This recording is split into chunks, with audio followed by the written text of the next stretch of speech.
할렐루야. 오늘은 3월 20일 사순절 수분을 세 번째 날입니다. 하나님께서 저와 여러분들에게 오늘 주신 말씀은 변화를 경험하라라는 말씀의 제목입니다. 저는 서울의 등마루교회를 섬기고 있는 박은태 목사입니다. 본문 말씀은 출애굽기 3장 1절에서 5절 말씀입니다. 부모에게 있어서 자녀들의 변화를 기록한 사진들을 보는 것이 기쁨이 되는 것은 사진에 기록된 순간순간의 변화를 담은 장면들이 곧 자녀의 성장을 의미하기 때문입니다.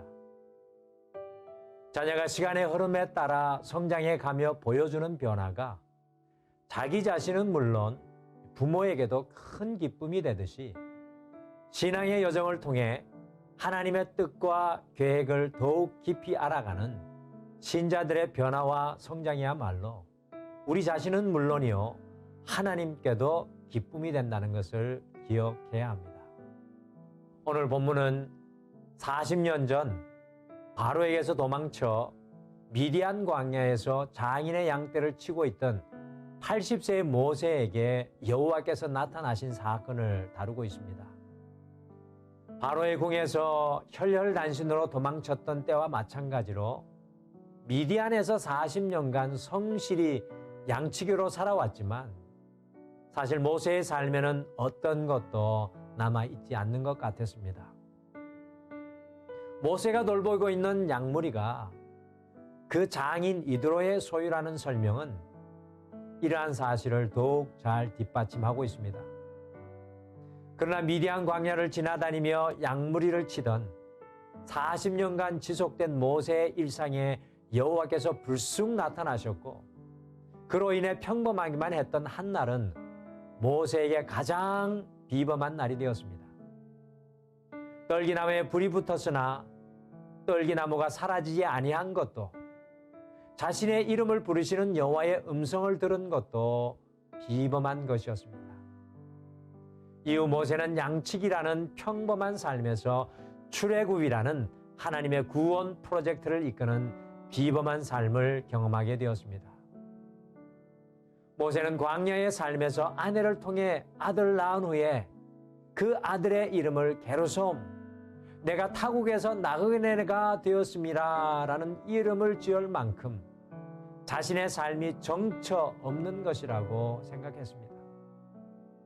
그러나 성경은 40년이라는 모세의 평범한 삶 전체를 하나님께서 친히 보고 계셨음을 증언하고 있으며 더 나아가 평범한 삶에 성실하게 임해왔던 모세를 비범한 삶으로 이끄시고 있음을 증언합니다. 미디안 광야에서의 40년이 하나님 앞에서 헛된 것이 아니라는 것입니다. 우리는 평범한 삶일 수밖에 없는 우리의 삶을 비범한 삶으로 이끄시고 있는 하나님께 주목해야 합니다.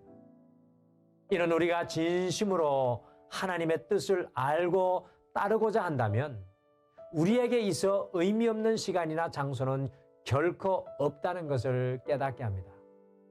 우리가 오늘 그리고 여기에서 내게 맡겨진 일상에 신실할 때 하나님은 내일 그리고 그곳에서 우리로 하여금 하나님의 거룩한 성도로 세워지는 변화의 은혜를 맛보게 하실 것입니다.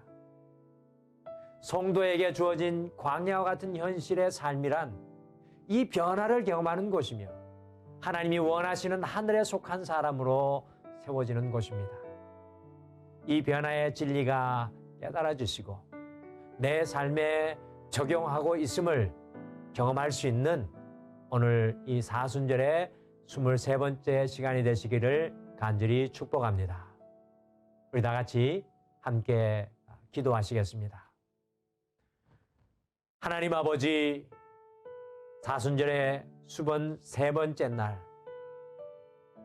우리를 인생의 광야 속에서 빚어나가시고 오늘의 이 어두움도 아픔도 하나님의 영광의 때를 위해 준비해 주시는 하나님 감사합니다. 그 하나님을 기대하며 주님의 십자가의 길로 걸어가는 오늘 이 한날 되게 하여 주실 줄 믿고 예수님의 이름으로 기도드리옵나이다. 아멘.